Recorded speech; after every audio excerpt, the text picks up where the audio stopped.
I've never, ever ran into a computer with this many issues, man. Okay. Right now, we have a stable computer, but there's an issue. But first, here's everything that's led up to this moment right now, all the pieces I was trying to use, all the things that are broken, and then we'll come back to here in a second.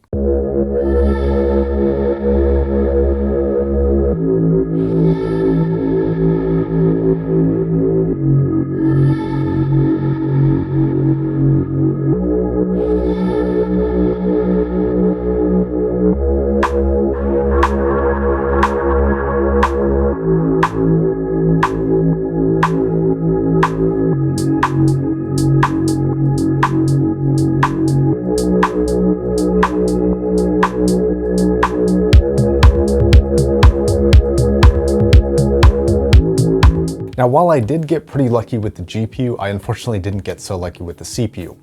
So like I think everybody right now, I'm facing limited stock, limited availability, very, very limited options, and the prices that are there are generally not great. The kind of best one that I could find in my area that I could get at a reasonable price in a reasonable time was the 3800 XT. Unfortunately, this will be the bottleneck in the system, especially with that 3090.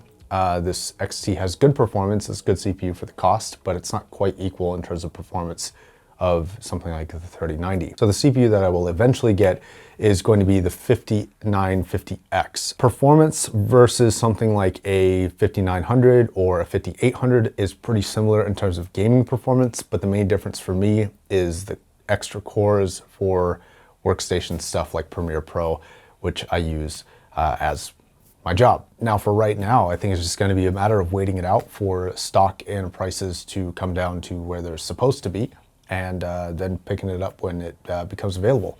And I think that's pretty much going to be the last and final step. I think everything else is pretty much fully put together here. So for cooling, I was deciding between two systems. One was going to be air cooling, the other one was going to be water cooling.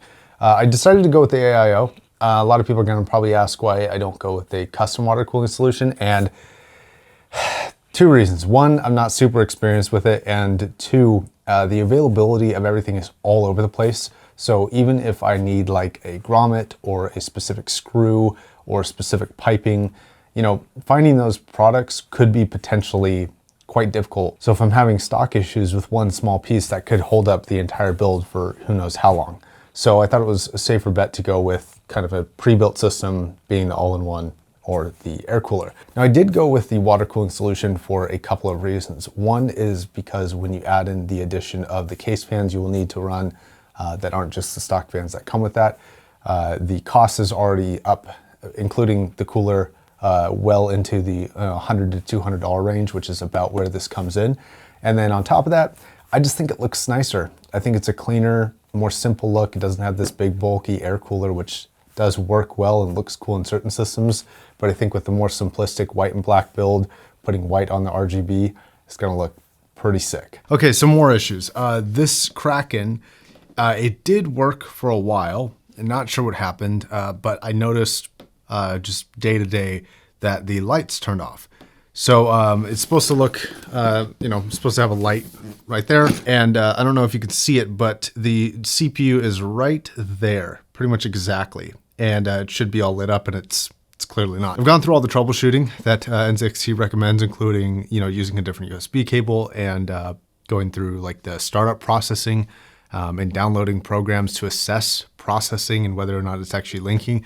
It is linking, the pump works, but the RGB doesn't. So that's going on the list of fixes for this. Okay, so some updates. This has gone pretty terribly so far. So the positive news is I just got a shipping notification for the 3090, so that's good. What's going on so far? Okay, so I've had a couple key issues. One, the PSU that I bought is, I think, bad. I got this white Corsair one, and what was happening was the cables that came with this, when I plugged it into the motherboard and turned the PSU on, the motherboard lights would turn on. But then when I went to power it, this would click and the motherboard lights would turn off. This morning, I switched to the old power cables, and the old PSU and now it boots. But now the flash drive that I was using to install Windows is like not being recognized. It's being recognized as a USB device by the motherboard, but not a bootable USB device. So I had to go to Staples, F Staples, by the way, price gouging the crap. They wonder why they're going out of business. Bought a new flash drive, and I'm currently downloading that to the flash drive so that finally, hopefully, I can get an operating system on this thing. Okay, so a couple things went wrong. One of my drives that I just bought, luckily I didn't have any media on this, doesn't work at all.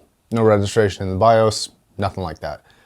This is an 8 terabyte Barracuda drive. I bought this just to hold extra footage. I think I'll probably, at this point, since I'm so far into this already, I'll probably just make a NAS too, instead of doing hard drives, because I'm always paranoid about this sort of thing happening. Luckily, there was no media on it though. Okay, now before I talk about the issue that I had mentioned, I do want to lay a little bit of groundwork here.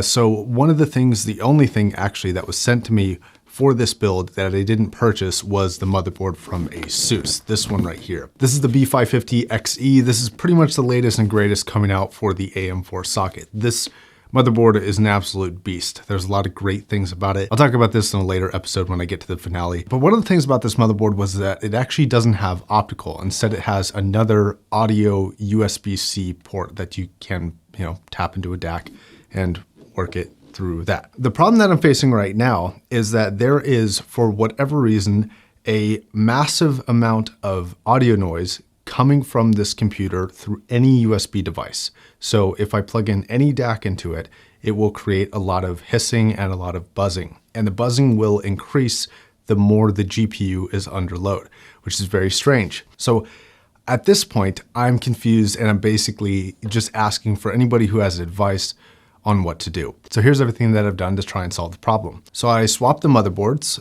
for this, which is the B550E, not the XE version. So this is slightly less in terms of capability than the XE version is. Not seemingly the motherboard, sounds exactly the same. The CPU I don't suspect is part of this, but I do have a backup CPU, which is exactly the same CPU, the 3800 XT.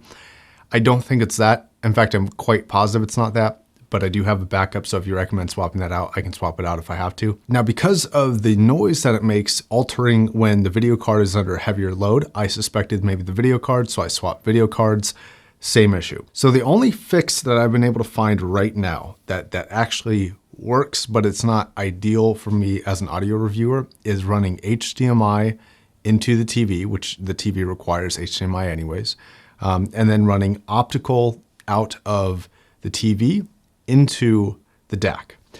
Now here's where things get a little bit strange. If I run USB power off of the computer or USB power off of the TV into the DAC, the noise is there. It's present. If I run USB power from the wall though, the noise is not there. And then I have a working audio system that doesn't have any buzzing or clicking. It sounds like it basically should, but I'm running optical out of the TV. I'd rather not do that. I'd rather run USB out of the computer and not have to deal with this issue. So then I thought, well, maybe it's the TV if it's being plugged into the same wall outlet in the same power strip, or plugged directly into the TV.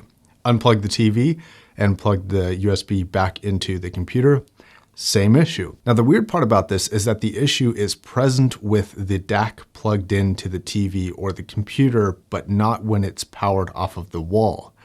But I'm not exactly sure why it would be having issues with being plugged into the TV if the TV is not the thing creating the problem. It's also worth mentioning that the DAC and the TV work perfectly fine without the computer plugged in. So if it's just unplugged from the wall, the computer's not on at all, no audio issues whatsoever. The only other thing that I can think of is that the power supply unit inside the computer is adding resistance or dirtying the signal on the power brick.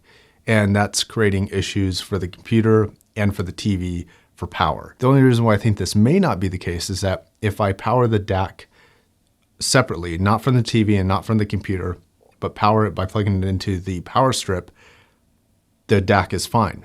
It still sounds fine with that same HDMI signal and the same load under the computer. So I am super confused, and there doesn't seem to be any single common denominator between all these devices, except for it only happens from the computer. So I'm sure it's related to the computer somehow, but I'm not sure where, and how. It's also worth mentioning that because I had issues with the power supply unit that I bought for the new computer, I am using the old power supply unit for my old computer, and it worked just fine before.